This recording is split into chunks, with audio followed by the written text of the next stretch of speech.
Is there a cover? Dude, $5 is a lot of money. I could buy like a box of cereal with that or something like that. I mean, it's not like they put in any effort making those songs. What do you strum some chords? I mean, seriously, why is there a cover?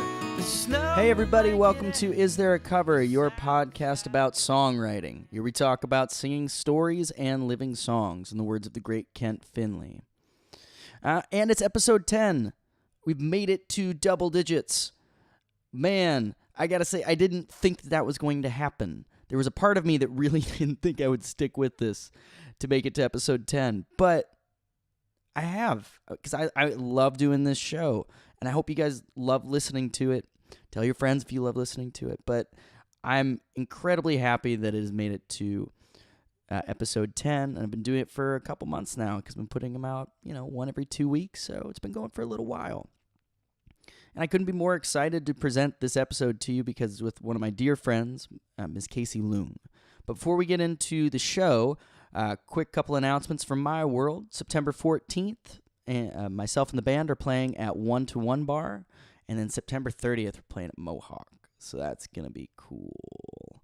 Pretty excited about it. Both of those are going to be awesome. But today on the show, we have Ms. Casie Luong, who's a dear, dear friend of mine, as I've said. And we have some pretty special things in store for you. We have a pretty awesome conversation, and we have a brand new song, which is going to be premiered at the end of the show. She played it live, so we get to hear a live rendition of an unrecorded tune. And we also get to hear Battlegrounds from her new record, Grow. So we're going to kick off the show with Grow, and then stick around after the interview to hear this new unnamed tune. All right, so here we go. The song is called Battlegrounds.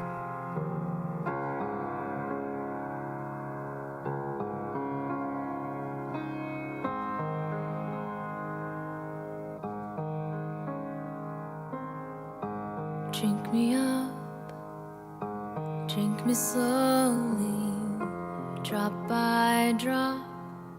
I go down steady, let the walls come down. Rest your head with me.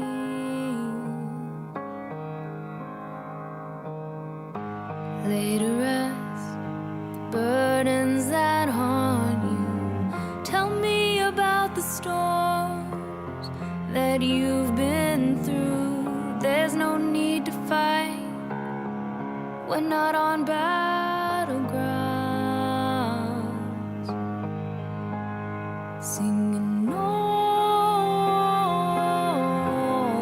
I will never let you go. Oh, my love's here for you to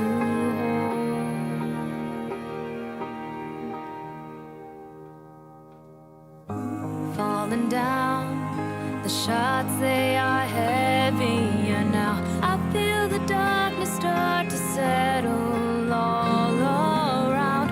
Are you forgetting who, what you're fighting for? Don't you dare hide your face from me now. I will find a way inside of you somehow and shake you from the ground, bring you back to me. Sing no,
Drink me up, drink me slowly, drop by drop, go down steady, let the walls come down, rest your head with me. Hey, Casie, what's up? Hey, nothing much. It's good to be here. Yeah, welcome to the show. How's your day been so far? My day's We're gonna been start right there. very nice. Yeah? Yeah, my day's been great. Okay. Thanks. So I can remember, trying to think, where did I meet you for the first time? Do you remember? 'Cause I'm thinking it might have been an open mic or... Yes.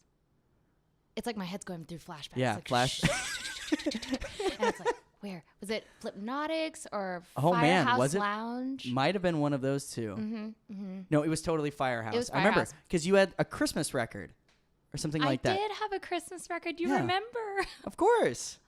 Of course I remember it. That's so nice. Yeah.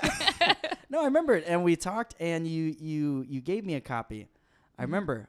I'm pretty sure you gave me a copy. Yeah, or I yeah. remember looking at it and you had long hair I did have in long it hair. in the picture and you were sitting by a Christmas tree. I have a visual memory. Am I right? Yes. I don't know if that's right. No, that is right. Is it? Yeah. I will take it. That's really good, dude. Nice. Wow. No, apparently I just visually remember. Thanks. Okay. So that's like when I first met you in Austin, but let's go back to the very beginning. Let's just launch into it right away. Because right now Yes. you're playing music in Austin. You're getting some great gigs. You have a new record that just came out. Yes. You've got a lot going on. Seems like you're busy and you're doing the music thing full time, right? Right. Mm-hmm. That's awesome. Very fortunate to be able to do that, but it Yeah. is a hustle. Yes. Yeah, it's kind of Yeah, mercenary it is. work in a lot of Yeah. ways. It seems like you're always trying to find the next paycheck, the next gig, and so you have to be booking how far in advance? I mean, book months in advance and, be able to just take gigs on the fly of your seat and be able to just jump in and be like, I don't think I have a clue what's going on.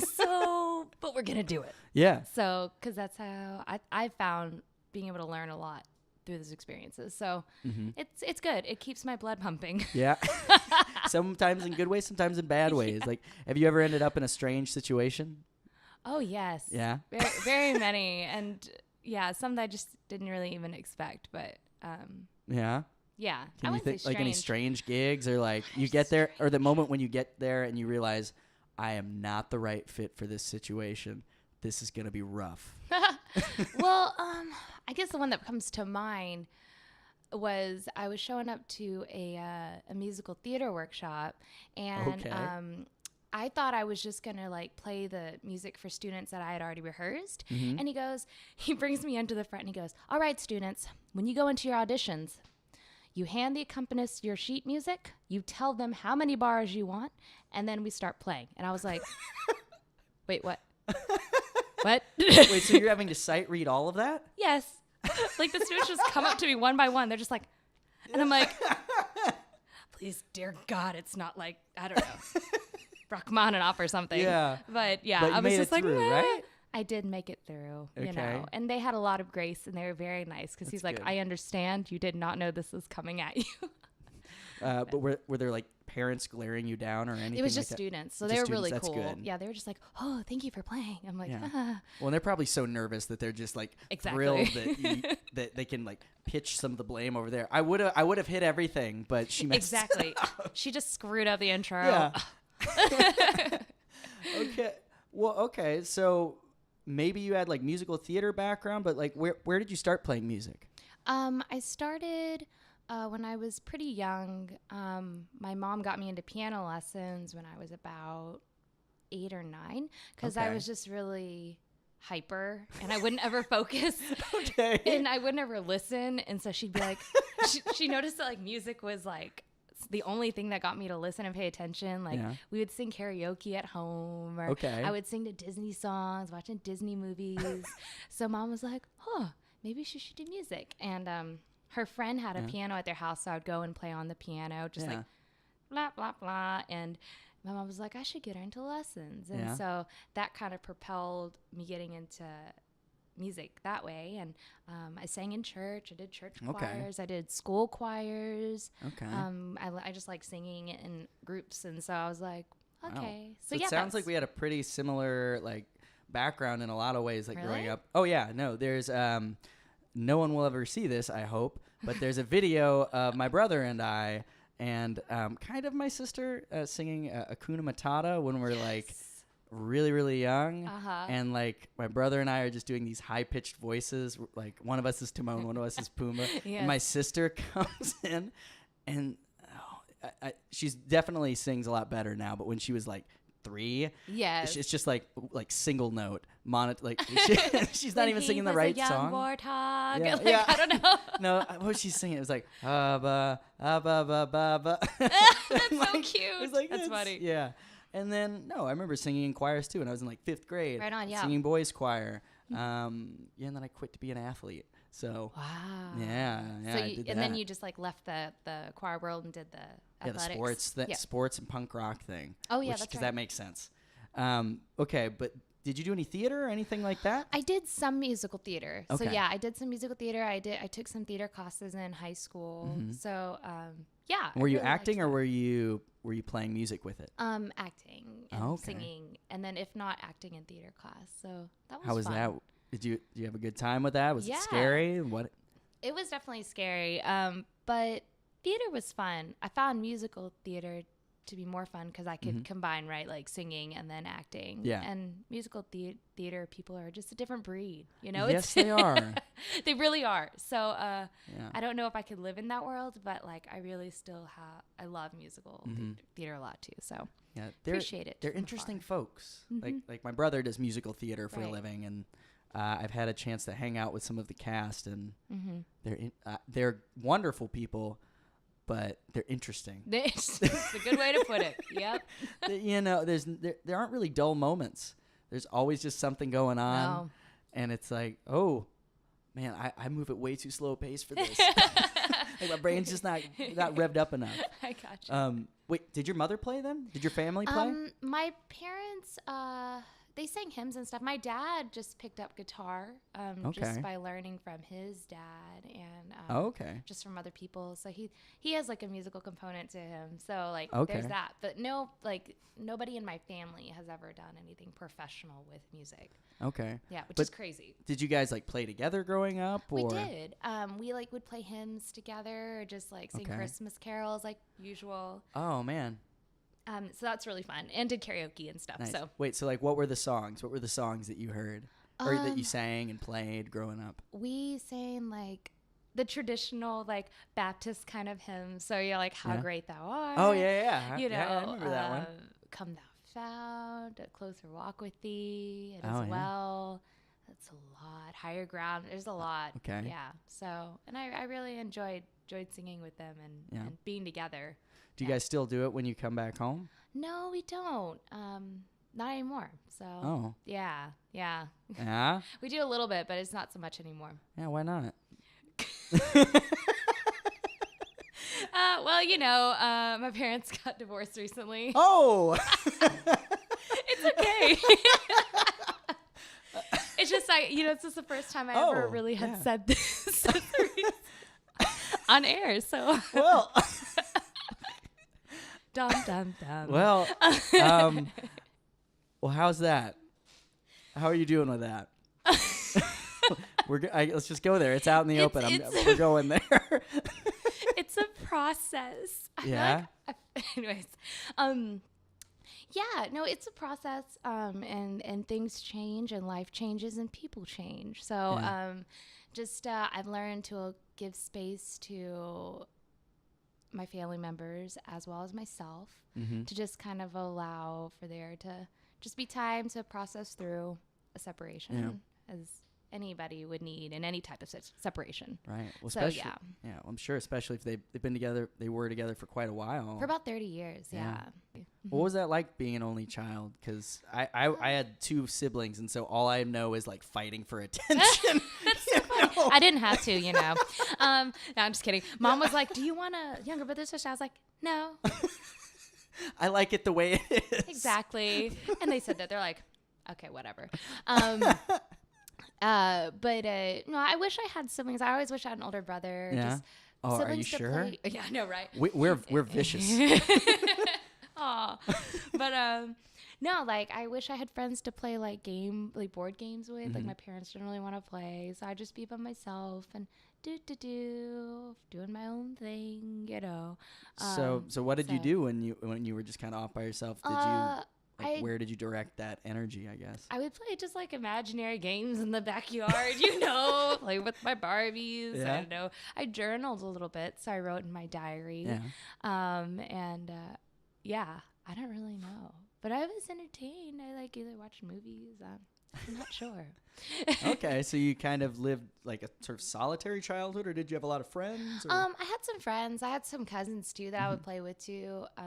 But I guess solitary in the sense of no sibling rivalry, or Yeah. craziness. Well, I mean, in some ways that's not a bad thing. I mean, it's it's like anything. It's a trade-off. You get more attention. Yeah, You that's don't true. have to deal with having somebody constantly like messing with your head. It's true. Whether you're the youngest or the oldest or Yeah. the middle one, there's just the constant but you all care about each other, but Right. you all piss each other off royally. Yeah. When you're a it's kid, very you don't know how to temper that. That's an interesting way to put it. It's very true. I do have an older half sister. Okay. However, we're 16 years apart, so I didn't really live with her. Okay. So I didn't get to have that either. But we're still pretty tight, so it's good. Okay. Yeah. All right. So she's a lot older than you, I guess. But wait. So did you play music with anybody growing up then? I took piano lessons, so sometimes I would do like piano duets with people. Okay. Other than that, I sang in choir, so we would do like ensembles. Like I was like the choir nerd. Like Yeah. I did everything like in choir. I was like the section leader. I was the Oh. president. I did show choir. Yeah? I did region. I did UIL. I did whatever I could. So yeah. Okay, so you were that one. I was that one. I was, and I loved it. We had our little choir bubble, and it was very nerdy and beautiful. So Yeah. Oh man. See, looking back, I wish I would have been that person. yeah. Like because I was more of the like the screw you, I'm just gonna figure it out on my own. Right. Because I was like too insecure to actually admit that I wanted to do that. Nice. That was my boyfriend too. Oh yeah? Yeah. He Tell me wished about he would've- him. Tell me about. He sounds like a thing.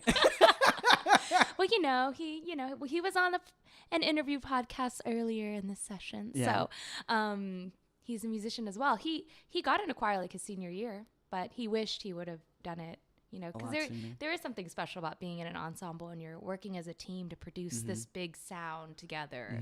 It's very cool. So. Yeah. Well, and I suppose you also figure out like the intervals a lot better, and like it's just Yeah. practically a good skill for musicians. Mm-hmm.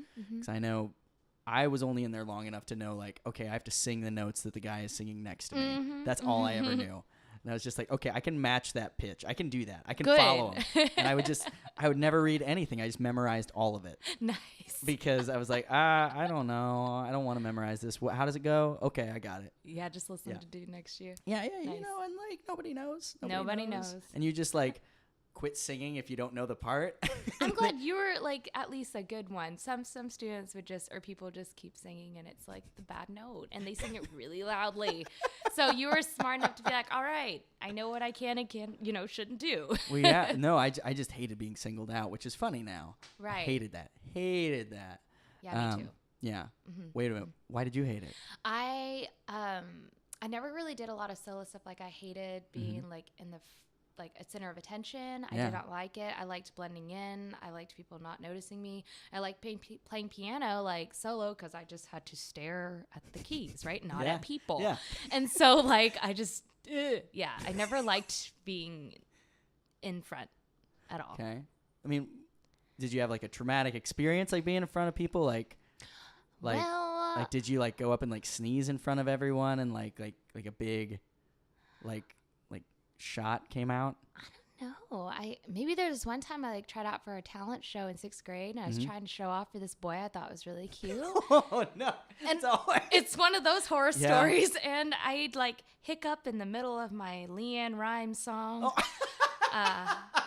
I sang "How Do I Live Without You," and I like totally no. hiccuped, and I looked over, and they were laughing at me. Oh, what? Yeah, it was really sad.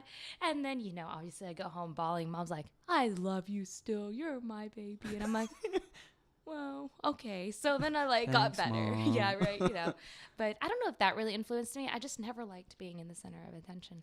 Okay. Just, yeah.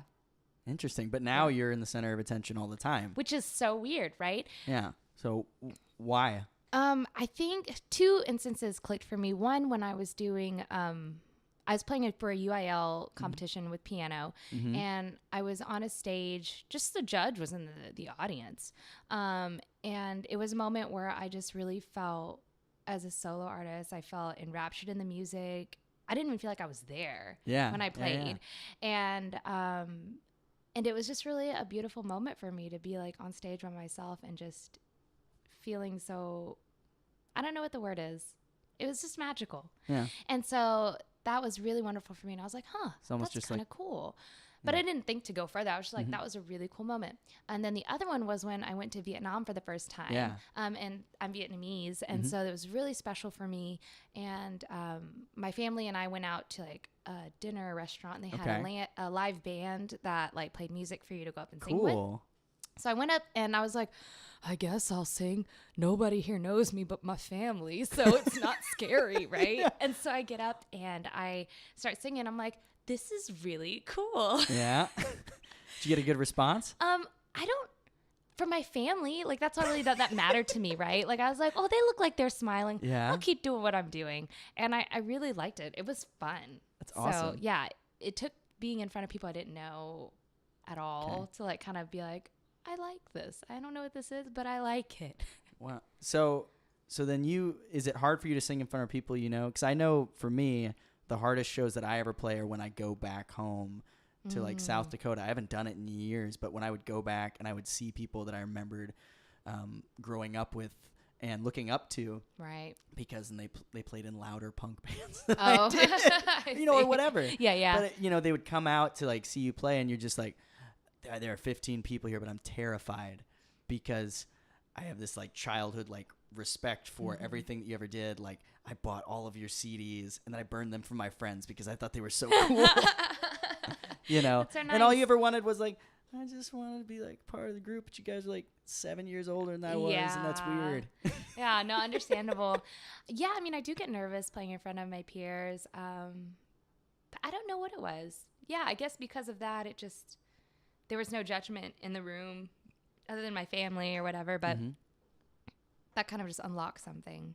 Okay. And yeah, with both of those instances, it kind of made me feel like being on stage, it just felt really like home. It felt nice. Okay. And yeah. So in both of those instances, did you have this sort of I guess transcendent moment where you Maybe like, that was it. Yeah. you just leave your body and it's like you're not there? Yeah, and you just don't really care what people think. Like, whatever is going on about Do you still get that now when you play? I do. Sometimes I start to overthink things, like just like, you know, what to say, how to say it, and like where am I at? What things do I say? I start to overthink that sometimes. Oh, the talking between. Yeah, the talking. So. You know, I do that too. I actually, one of the guys who plays with me, he said, "Listen, man, I don't know how to tell you this, but we got to limit your talking on stage." I had it too. Same here. My mom was like, "You need to stop talking." And it's like, okay, then we're gonna figure out how to transition between these songs. That's the only thing we can do. Precisely, yeah. You know, and so that once you figure that out, then people are like, "That was the best set," and I'm like, "Oh God." Yeah, dang it. I have a podcast, but I'm really that. I'm that bad at talking in front of people. Oh man, but I'm glad I'm not the only one who has that. Yeah, no. So how did those two moments then lead into? Because those are performance moments. How did that lead into like writing your own stuff? That is that's like also a special moment for me. I was home visiting from college and I was hanging out with my mom and we were watching like American Idol or something. And the guy sang John Lennon's Imagine. Oh yeah. And she's like, you should play that song for me. And I was like, oh, I don't really know. And, I was like, okay, I'll just tinker around with it. And I never really listened to the words and never played it before. Yeah. So I started playing it and then I just like stopped in the middle and just cried. Just had a nice like breakdown moment. Just like it was a moment where I was like, man, these lyrics, these words, the meaning. To me, that song, I feel like it's just a wonderful fusion of everything perfect put together and a balance in a song. And I was like, I love this. I want to do this. You know, I want to try and write something. I write poetry. I journal. And then I also play music. So I'm like, why not try and make something up? So awesome. What was the line that did it? 'Cause, I mean, there are a number of lines in that song that are pretty powerful. I know, all of them are, right? Yeah. It's the third verse. I haven't sung this song in a long time. Imagine it's about food. Imagine no possessions. Okay. That's it. Possessions, I wonder if you can. No need for greed or hunger. Let's see. A brotherhood of man. Yeah. Oh my goodness. I love that. I love that because I couldn't imagine not having any possessions. You know, if you really think about it, you know, that's just what we have. That's what we accumulate. And just to imagine not, and just everybody, it's all, I don't know. It's what about that line resonates with you? I think just because it challenges me to think what that is like. And obviously he wrote that to challenge the listener and really think through what a wonderful world could look like if you just imagined a little bit, right? You know, what a great word, imagine. You know. Well, I suppose, you know, what's really important. Yeah, you know, it's true. I guess, you know, in the end, you know, we're not going to get to take any of this stuff with us. Yeah, it's true. Even I like some guitars, but they're not coming. They might come with me into the ground, but that's about. I'm not going to see them after that. Exactly. And you know, I like it because it's hard and it's I mean, everybody can sit around and be like, well, you know, that would be beautiful, but it takes sacrifice and it's hard stuff. It's hard questions, and I think that's what I really like about that song. It raises hard questions. Yeah. It's a great song. It's a great song. What was your first one? What was your first song that you wrote? Let's go there. First song I wrote, I was in college and we had volunteer day. And so we went to go volunteer. Our like dorm girls went to go volunteer at a girls club. So it's like a boys and girls club, but just a girls club. Okay. And we just like raked leaves outside to like clean up the lawn. And like the weekend before, I went to go see Ingrid Michaelson. Oh, yeah. Yeah. And so I loved her stage presence. I loved her songs. She just inspired me. So I was like, I'm going to go write a song. So after the volunteer day, I went and wrote a song about, they're called Leaf Angels. And those like snow angels with leaves? Yes. Because we made leaf angels that day. I sound like a 6-year-old. Okay. So, okay. Anyways, yeah. Leaf angels. And it was just real like, you know, doom chuck chuck, doom chuck chuck on the piano. Real simple, real fun. But it was like, come make leaf angels with me, and very happy. Yeah, I was gonna say. Well, I mean, I guess not all of your music is happy, but a lot of it, there's still happiness that runs through it for sure. Yeah, that's what I've. Yeah. Okay, so after that first song, like start walking me through like what happened to get you to here. After that, a lot of my friends, my best friend, she was just like, wow, this is really cool. You should just keep writing. So I just started writing stuff. I was very angsty. You know, I think all of my old high school teen angst started to just run its way in, but I'm in college, you know. It's so pitiful. And then I started writing other people's experiences. Like my best friend had this relationship issue, and I'd listen, and then I'd be like, and I'd start writing about it. So I kind of just take things from what other people were saying and writing stuff, and so that was really fun. Yeah. So you Paul Simon that, where it's like, be careful what you say around Casie, because it's gonna end up in a song. Right. And so I started doing that and sharing it with my other college friends, and they were so supportive and so sweet. And so I just started writing in college a little bit and kind of getting my feet wet. Okay, did you play with anybody? Did you start like a band in college? Did you do that thing? That's what I'm asking. You know, that thing that people I didn't do that thing. I jammed with some people, but like I just mostly like went to the old chapel by myself and plunked on the piano. Huh. Yeah. So it still continued to be sort of like a solitary thing. It did. Interesting. Yeah. Well, so then I'll take that back. For my senior year, I did a voice and composition recital. And so that I like brought in a trio to do one of my songs. So that was probably the most experience I had, like trying to put an ensemble together and perform. Yeah. Well, I'm getting curious about, because I'm noticing this trend coming out that there's a lot of like being alone, being solitary and all that. Was there like nobody like along the way that you like really connected with, that you like spent a lot of time with? And the reason I'm asking is Yeah. because I was definitely through like the bulk of like, especially like high school years and all that stuff, I was real good at like pushing people away. I was awesome at it. Oh. You know, Yeah. it was a whole lot of like, I'm not gonna let people in. And so that's why I'm curious. See if it was something similar for you. I don't know. I wish that I had found music buddies to jam with. You Mhm. know, I wonder why. I don't know, to be honest. Okay. Yeah, maybe I didn't really think about it. Maybe I wasn't ready. Maybe I just wanted to be more solitary. Because I got my group interactions through that choir Yeah. and stuff like that. But when writing, of course, I didn't really write in high school. I wrote in college. So, Mhm. yeah, even then, I don't know why I didn't really pursue like a band or anybody. Or just people to jam with. I just Mhm. kind of wrote alone.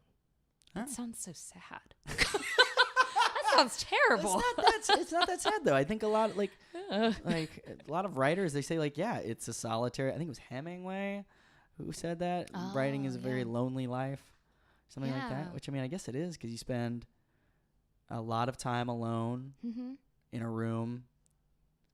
Hopefully, there's a window. Yeah, hopefully I like sun. I Yeah, like hopefully, sunlight. Hopefully, you get to see outside. Yeah, maybe I mean- the concept didn't even come to me to think to like work with other people, which Yeah. sounds really dumb. Yeah. But like kind of growing up just doing kind of solo classical piano, it just felt solo was just how Okay. I was used to, I guess. Ah, that's Yeah. well. So was it comfortable? Yeah, I was definitely comfortable. Yeah. By myself. Okay, it In my was comfortable. PJs. I suppose there's nobody to impress at that point. Yeah, no. Yeah. Oh. Huh. Interesting. So was it like, it was just it? Was it safer or something? Were you like were you like afraid of getting involved with other people or? Maybe it might have. I don't know. Because Maybe I was it might always have been that. terrified that they would be like, "Oh, he sucks." Yeah, I don't know. Maybe it was more. Sometimes it was more cathartic for me to write by myself, Okay. to write about what I was going through, or what other people are going through. Yeah, I guess it's an exploration. Okay. I guess of sorts. And you didn't want to have other people being like, "Nah, dude, we're gonna change that line." Yeah, or maybe Like, I "No, didn't I'm think in the that. moment. Maybe I didn't think that people would want to write with me or just Yeah. jam or play with me. I don't know, because Yeah. I was just kind of starting out. Mm-hmm. Okay, so you were doing that in college, and where did you go to college? I realized I didn't ask you that. Oh yes, So, yeah. I went to Austin College in Sherman, Texas. Where I don't even know where that is. So Where's Sherman, Texas is, I know some people do not. It's in East Texas, like by Gainesville or Okay. maybe I think I don't know. I'm It's really revealing my ignorance of close Texas geography. to the border of Oklahoma and Texas. Okay. Yeah. So like close to Denton, I guess, kind of. No, Denton's my on only- the other side. Okay, I wasn't even So close. just think opposite side of Denton, and there you are. Okay. McKinney? By McKinney. Yeah. Okay. All right. Frisco? Bleh. Okay. Well, then what led you here? What led you here? So I finished college and then I went back home to stay for 2 years. Like, saved up money, paid off those loans, you know, and Oh, nice. That's smart. yeah. During that time, I should have done that. I was starting to realize like, where do I really want to go with this music wise? And so at that time, I worked alongside my friend. She was a choir director at a high school. So Okay. I became her assistant choir Yeah. director. And I helped teach choir at her class just to make money and stuff. And then taught vocal coach students. And so I Wow. enjoyed that. But I was like, I want to be writing songs. I Yeah. want to be performing songs. I do not want to be doing this. Yeah. So during that time at home, I suppose it was probably easy too because it's like you know all the people there. You have Yes, easy access to things. yeah. And so that was great. And so I guess maybe this was the time actually I started collaborating with people. Mhm. So, because I think in my own head, I had to be like, I think this is what I want to do. And so therefore, right, I got to go out and search a little bit more. Right. And so I found some friends through like a girlfriend of mine. It was like her ex that is a musician. And I borrowed his amp because I needed an amp. And so she led me to him. And so somehow him and I started connecting musically. So we started writing Did together. that conversation start with, "Hey, do you know how to play this thing?" Yeah. And he was like, "I do. We should Yeah, play together." exactly. He wrote songs too, and it was perfect. And he had a friend who played bass, so we kind of Cool. formed this small band, and I started organizing concerts. I organized benefit concerts because I really liked, well, I was close with my community, so I was able to just, pull things together. So we did like some benefit concerts at home, and so yeah, that was probably my first time to really like play with people and, have musical friends. And then eventually that led to saying, I got to go to Austin. Yes, it to did. pursue the dream. Yeah. I had some friends here, and so I thought, my mom was like, if you want to do this, you are not going to do this here in Wichita Falls, Texas. There is nothing here for you. Yeah. And so I was Did she like, say it just like that too? Just that ominous, like, there's nothing here for you. yeah, she did. And I was like, this is a sign from God, because with mom saying she, I should go somewhere, because she just, she wants me to stay home and be with her. And she was like, you need to go. And so I was like, okay, this is a sign I need to go. Yeah. Well, it's good that they were supportive. Yes, definitely. My mom more so. I think my dad a little bit. Yeah. I have some family members who, well, a typical thing, the pharmacists or nurses, etc. And so... and they look at you and they think you're insane. Right, yeah. Yeah. Went off the deep end, I don't know. Yeah, so, I think, a lot of my family is that way too. They're like, what are you doing? Precisely. I don't know. Following I don't my know. passions. I'm an artist. Exactly. Yeah. I have feelings. I'm just kidding. That's so overrated. So that's kind of true. So I think my dad does support me, but really my mom was kind of the one that was like, I believe that you can do this, and I think you should try. Did she sit you your down, best. or how did she deliver that? Yeah, well, I mean, we were sitting down. We've had many conversations about it. She just saw how much I loved it. Yeah. And how much I just lit up when I did anything that had to do with music. So she's like, yeah, you need to go to Austin. Let's make that happen. So, yeah, it was a blessing. That's really sweet. I'm like, getting all like emotional just thinking about it, because that would be absolutely wonderful. Yeah, just have the parent like pushing you in that direction, being really happy that you are doing it. So then you came here. What year did you come here? I came at the end of 2012. Oh, it's been 4 years. Holy cow. That was the same year I came. I came at the very beginning. Yes, that's right. Okay. Oh my goodness. You were already kind of locked into that, at that time, the firehouse, like. Yeah. I call them classes. It feels like there's graduating classes. And you were in that class of 2012. Yeah. And I kind of met you guys through that. Oh, yeah. That was just a crazy group. That was a crazy time. So remember, it was just everybody was hungry to play music, and everybody was just like going for it all the time, which is what you have to have in the beginning. Right. I mean, once you know people, you can sort of, Yeah. you can coast a little bit, but you shouldn't. Yeah, right. Yeah. So you came here, and then like, what did you do? What was your route to now? Wow. That was real vague. I know. I can be more specific. But. What a journey. I've learned so much. I think the word comes to mind is just being humbled. Yeah. Oh, yeah. The city will do that to you. Yeah, the city, anybody. The musicians that I met, the players, the amount of hard work that it really takes to do this. I was just humbled. Because not that I came in here being like, I'm going to take over the city. But I was like, I'm going to take over the city, right? Everyone thinks that. They're like, I've got the thing. Yeah, I do. And I'm like, I don't, but whatever. So like, well, you have to think that to like, that's because I mean, the whole idea is preposterous that, you're going to get up in front of people, and you're doing it because some part of you thinks that what I'm going to do is going to captivate everyone. I'm going to be that, like, we're going to have that like movie moment where everyone just stops and someone drops a glass. And, it's so true. Yeah. But everybody thinks it. And sometimes it happens. The truth is sometimes it'll happen. Sometimes it doesn't. Correct. And it happens in different ways. And I think that's what's been most surprising. And so, but yeah, because I came from a smaller city where I was kind of like sort of one of the few that was actively doing this. So coming to a bigger city, which, almost everyone is trying to pursue the same thing, it was very humbling. So, and with that, I've learned so much. So, like, how did you learn? Like, what was the first thing you learned? Like, I know you started off in open mics. Like, what was your first one? Yes. The first because I feel like the first one is like a pivotal experience. It is. I think my first one was at Flipnotics. Okay. What happened? Well, my friend, a very good friend of mine, Michael Romero.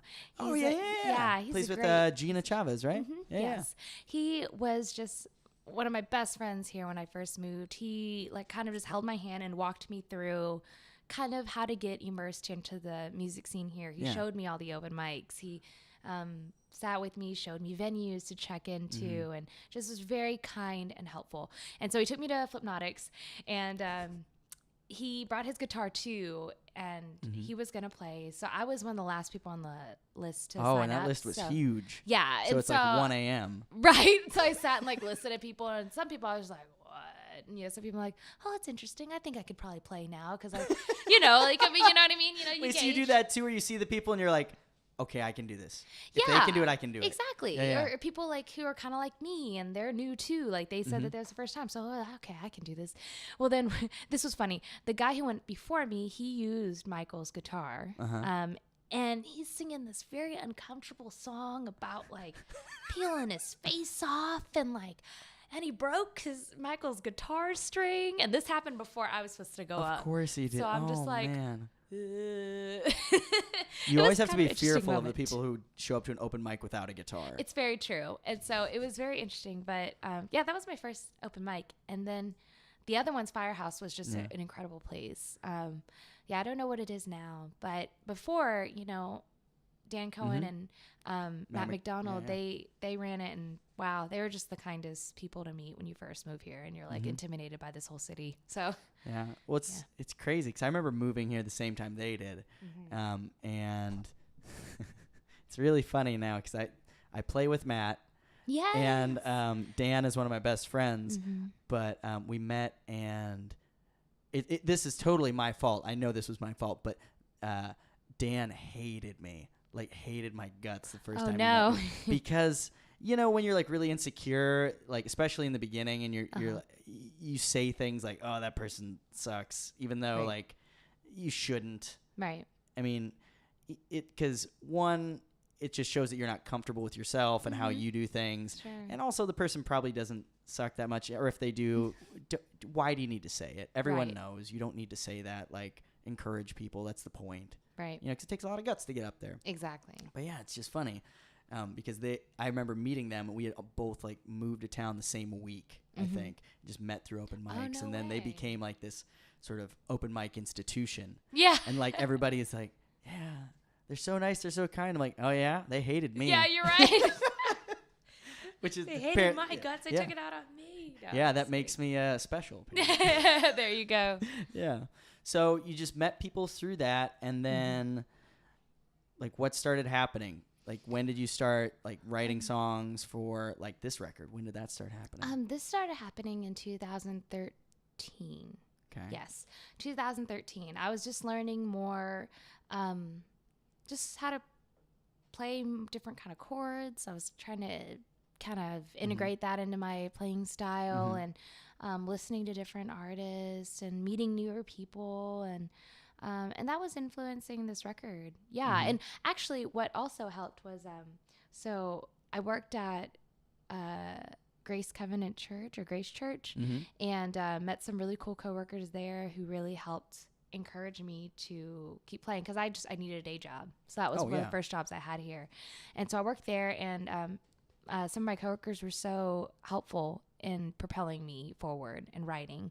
That's awesome. So one of them, I actually had like a songwriting tasks that she would give me. Like each week she would give me, nobody knows her. She's not a musician.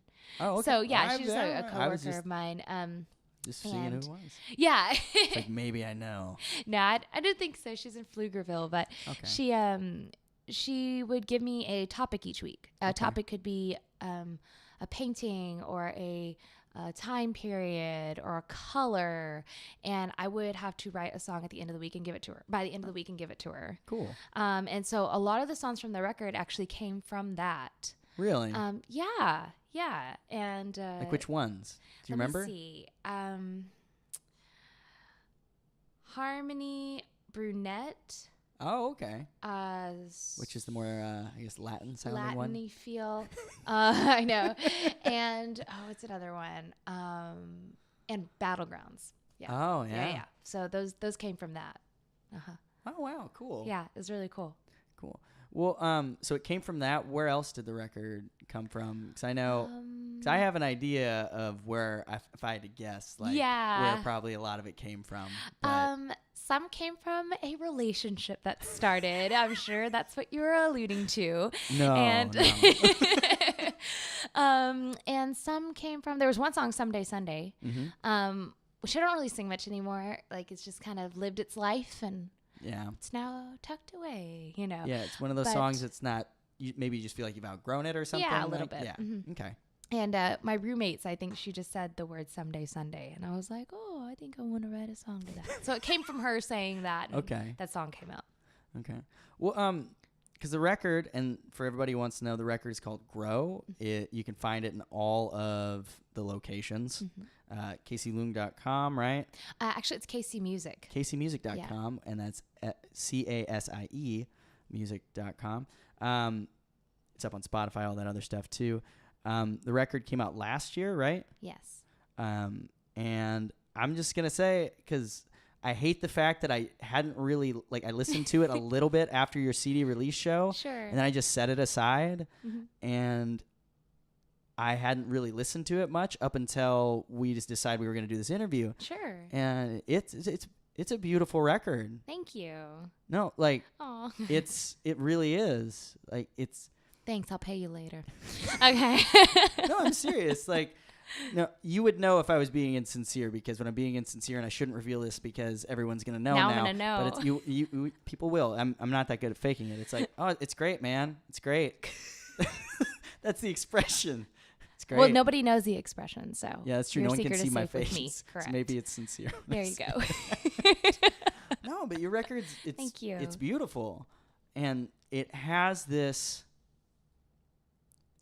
sort of thread of intimacy going throughout it that I know for me, it sort of took me aback, you know, like especially because it starts off with Grow, the title track, right? Yes. Which, according to my notes that I have here, which I don't usually reveal that I have notes, but I do. I take notes because I'm awesome. Yes, you are. No, it talks a lot about sort of being emotionally open, and that's the only real way that growth comes about. And so it's kind of dealing with this desire for honesty. And I know when I heard it the first time, I was sort of taken aback, because I know, and this is just me talking for myself, that within my life, I've had numerous people like ask me for that. And I was never able to pull it off. Because I'm apparently telling everyone I have problems. Yeah. But that's no, okay. I feel you. That's where I come from too. And so, like, to hear somebody sing, like, that's what you need to grow, it was just like another reminder of that. And so I'm wondering, where did that come from? Or, like, was it a realization that brought about that tune? Like, give me the scoop. Yeah, give me the 411. I totally understand what you're saying. I definitely call myself an introvert, so I'd always kind of go inside to process with things. So that can come off as not being open and not being vulnerable. Did that ever cause problems or anything? Definitely, just like with friendships or romantic relationships as well. I definitely do have, I definitely had an experience where I didn't really give my heart fully. And it was actually when I moved to Austin, I had just come from a breakup, which that's another good reason to leave. Which is terrible. It wasn't. But see you later. We're done? I'm out. Yeah, word. I don't want to run into you in a diner ever. I know, right? Yeah. So, and not being able to just like give your heart in anything, whether that be a romantic relationship, whether that be friends, or whatever you do. I think, that was something that I was struggling with, and wrote that song because I had met somebody who kind of walked with me through that when I came to Austin, and then later we had developed a relationship, and now we're dating. But kind of really looking inside myself and realizing like that's the only way to grow and open yourself up and live life. Well, so has that made your life better? Yes, definitely. Yeah.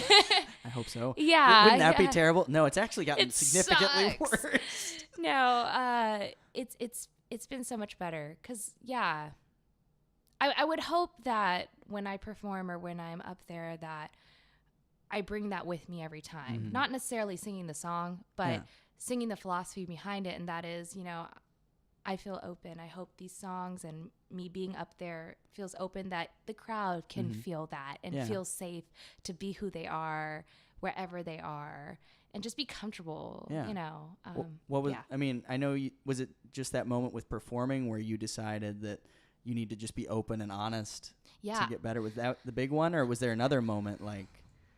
I think really that's a really big one, being on stage and being kind of having to be vulnerable because the light is on you. But like I alluded to earlier, that relationship, having regrets that I wasn't. And that's kind of the worst thing, I think, sometimes. Like, it's better to have loved and heartbroken than to not really have fully and be broken, because it's just, that's the worst. When you have somebody who's asking you, and they're not asking you a big thing, they're just asking you, just tell me what's going on, and you can't. Yeah.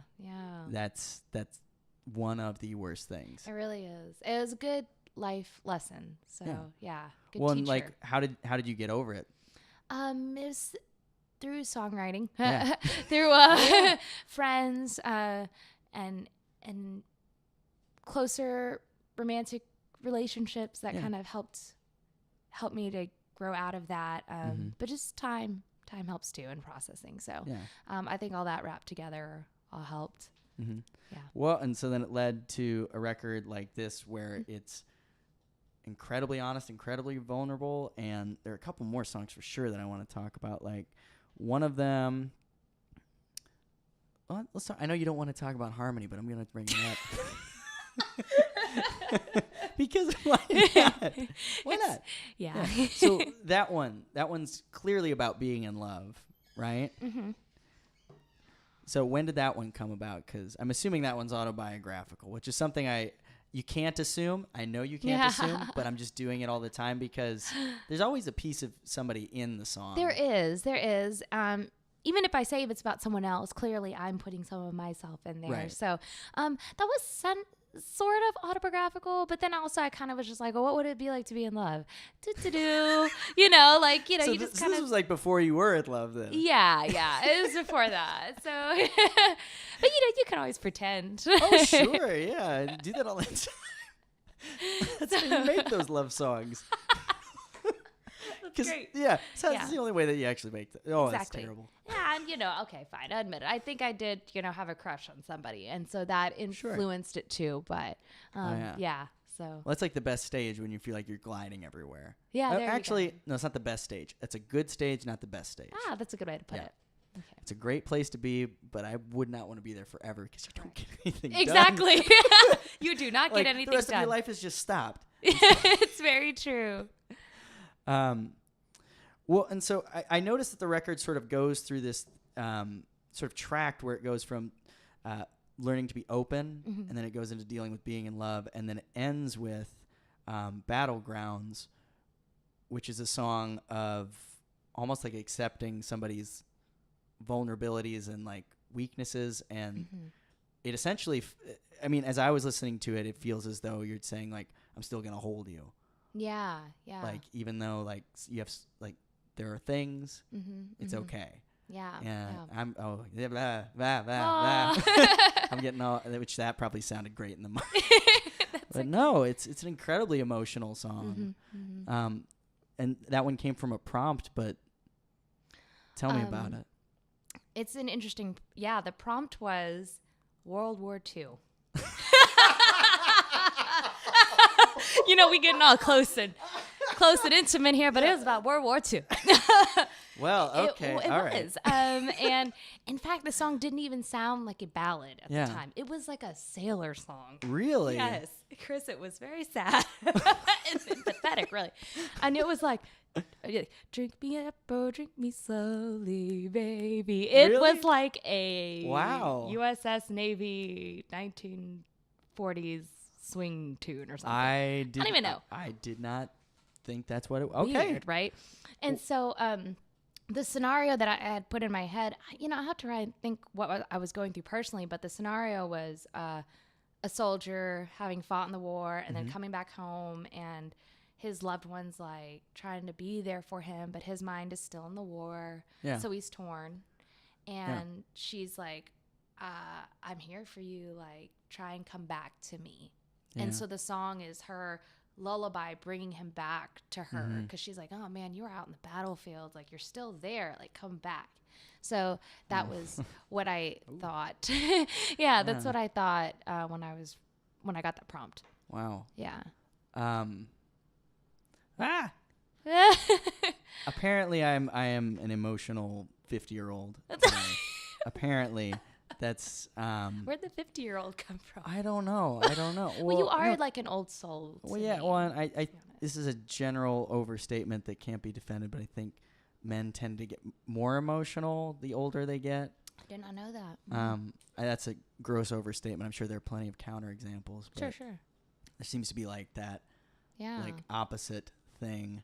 Wow. I don't know, or maybe I'm just an emotional person. I don't know. Have you heard the song "Still Fighting the War" by Slade Cleaves? Have you heard No. that? You should listen to it. I need to write that down. Because what's the big hook of the whole thing? Because it's about somebody who has like PTSD or something like that. Wow. And the hook for the whole thing is, you've been home for a couple of years, buddy, but you're still fighting the war. Wow. Yeah, and Yeah. it's That's a great line. it's something like, it's all turned to broken dishes and slamming doors. You've been home for a couple of years, buddy, but you're still fighting the war. Something like that. It's something like that. It's lovely imagery. Yeah, for it's that. really, really good. You should listen to it. But I certainly will. and I know that was a prompt, but I mean, since we're talking about things like being intimate with people, like, is that something that like, because if you're kind of a closed off person, like I know I have been, try not to be. Yes, same here. Now, Amen. Preach to the choir. Is that a hard thing for you to do, or is it a hard thing? Like, which position do you find yourself in more often, where it's like, I accept you, or do you have a harder time being accepted? Definitely a hard time being accepted. Yeah. Yeah. So I mean, I'm the person that song was talking about. So you were a World War II vet. Okay. Yes, of course. You didn't know that. Yeah. So, but yeah, no, I definitely have a hard time receiving. Yeah. I've come to find, and trying to work on that. I don't know why. Like, receiving is in like receiving love, just not feeling accepted. And so, I mean, I think that's, some people can relate for sure. I mean, I know I can. I'm sure you know, somebody right? listening to this Yeah. will. And so, I think that song, I definitely had some tie to it for sure. And I'm more so on the hard to feel accepted. Yeah, well, it's totally hard, because everybody has that idea where it's like, my things. Like, they're like my things, and because they are so big to me, they are that big to everybody else. But then the actuality is like, everybody feels that way, and you can accept other people's big things. I mean, maybe not, and then it doesn't work, but for a lot of them, you can. But it's hard to get to that place where you can separate yourself from those things. Right. This is a deep conversation. This is very deep. I didn't. Okay. I thought it was only going to go up from the divorce, but I guess not. we're just plummeting into an abyss. That's okay. That's okay. That's okay. That's all right. Yeah. But that song, I think, is really powerful. Like, so many of these songs, like I said, I got incredibly like worked up over them. And I mean, I picked out the theme of intimacy. But like, were you shooting for anything with all these songs? Was there a collective idea? You know, I think you pretty much laid it out. I mean, very, very well. And Grow, obviously, title track, the theme. And so all these songs kind of pinpoint to a sense of growth for me, you know, personally, in all of those. And yeah, I think that's really mainly, I think that it's hopeful. Yeah. They're mostly some things that I've overcome, like All My Days. There's a line in it called like Seeing It Through. And that's kind of a song, a line I say in it, I think more than once. But like for me, because sometimes it's hard for me to see things through. Yeah. I tend to sometimes give up maybe a little bit too easily. Yeah. And I found some great support systems and friends to help push me through and be like, you can do this. And so that song was to write, to be like, hey, I am going to try and see it through all my days with you. You know? Yeah. Was that something, like that I'm assuming that's something then that you want in your life. Like, like Yeah. at some point I really don't want to say the one. I do not want to say that. But you're gonna say it, okay? You want to find a person that you will be happy spending the rest of your life with. Correct. That was yeah. me avoiding it by using the definition. There you go. Or even just a career or anything that you set your mind to. Yeah. That I am wanting to see it through. So Yeah. Just something that's going to make you happy and all of those things. that too. you just feel that you need to do. It's on your heart. You just have to do it. Well, yeah. is music that for you right now? For sure. It is. It's the thing that brings me most joy. And I feel that it has brought people joy. So I hope that it's a mutual thing. So therefore I think that's the only thing that works for me. I'm good at other things. I mean, I was going to try and get into like nonprofit and social work and that field.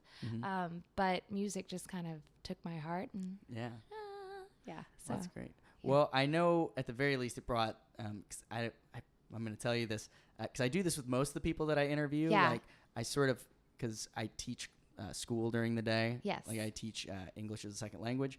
And so I played your record like while the students were working on things. Oh. And I would sort of like gauge like the foot tapping. It would start happening. Are you serious? Oh yeah, I'm totally serious. I've never done that before. I need Oh to yeah. do that. Well, it's like a good barometer for like people are probably gonna like this song more because more feet are going. So I thought that was a good song to talk about. We should talk about it. And so I'll do very things like that. And interesting. also, it's fun. And they'll sometimes be like, oh, who's that? I'm like, well, that's my friend. You should go like come hang out, like go see them. And it hasn't worked yet for that, but they like it and they check it out. That's so, nice. I've done that with a couple people's records. Yeah. But so I know it brought them happiness. They were That makes me happy. That's great. Yeah. they were tapping their feet and all of that. Good. Yeah. I was like, They weren't actually that'd be terrible. I'd have to tell somebody like, yeah, I played your record and there was no foot tapping. There was no foot like, tapping whatsoever. Damn. Oh I'll no. go and pursue a different thing.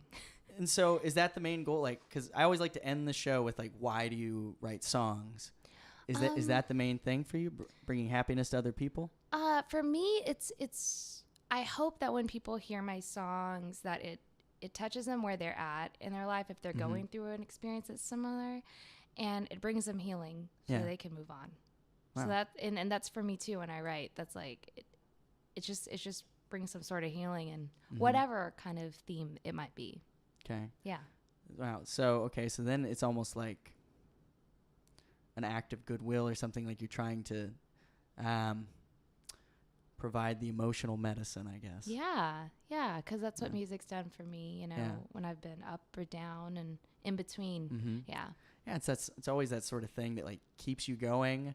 Sometimes it lets you linger in a place that maybe you shouldn't linger in too long. Yeah, exactly. But, yeah, you need to be there. You need to be there sometimes. Yeah. You need songs like Battleground All My Days sometimes, like the more emotional ones where it's like, I need to be here for a bit. Right. Because those are important. Exactly. So what's on the horizon then for you? Like which if anyone, you guys can't see this, but I just made like this huge swooping like arm motion. Okay. What's on the horizon? Well, I am currently trying out new things. I am trying co-writing. Cool. I've started co-writing with a couple different people, Cool. and I really like it a lot. Cool. It stretches me and it makes me think in different ways and work with somebody else. So I'm doing that, and I hope to continue that. So that's been really awesome, and just honestly, just challenging myself with my songwriting, with my piano playing, and just continually just getting better. Yeah. And competing with myself, if you more so want to say that. And then also I've got some, speaking on the music side of things, I do have some singles coming out soon. Oh, so cool. going into the studio and recording that and releasing some new stuff. Cool. So, that's probably and mostly, and then I've got some shows coming up with my band. We've got a show at Stay Gold next week, but I don't know if this will be out in time. This will probably come out in like a couple weeks. A couple weeks is fine. So we have one on September 1st at 1 to 1. Cool. And that is, I think it's at 8:30. So September 1st, 8:30, we have a show at 1-to-1 Bar. If you're in Austin, Texas. Yeah. Other than that, yeah, just hoping to put some new music out and just continue to grow. It's perfect, right? That's that's just about a perfect way to end. So once again, you can find Casie's stuff up on her website, which is CasieMusic. Yes. .com. You can find her record on Spotify, iTunes, Amazon, all those good places. You should definitely check it out. It's awesome. Thank you. So thanks for coming on the show, Casie. All right. Thank you so much, Chris.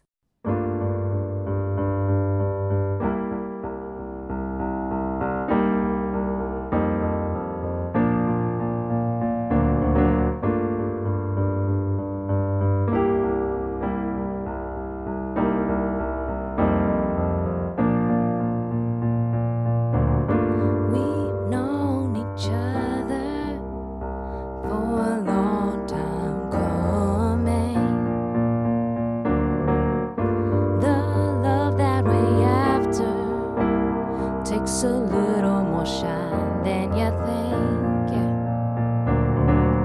I know you get real tired of seeing me do my thing, honey, but baby, you know I keep on loving you so, yeah. Won't you hear my plea, baby? Don't wanna see you this way, just wanna know you will stay, and you talk it out with me, baby. Don't wanna see you this way, just wanna know you will stay, and you talk it out with me. I know sometimes I'll start looking when someone else walks my way. It don't mean I'm uncertain of the love that you gave to me. I'm human, so are you, and some mistakes gotta give way too. So won't you open your heart and maybe share a part of starting something new with me? Don't wanna see you this way, just wanna know you will stay, and you talk it out with me, baby. Don't wanna see you this way, just wanna know you will stay, and you talk it out with me. Come on, don't wanna see you this way, just wanna know you will stay, and you talk it out with me, baby. Don't wanna see you this way, just wanna know you will stay, and you talk it out with me.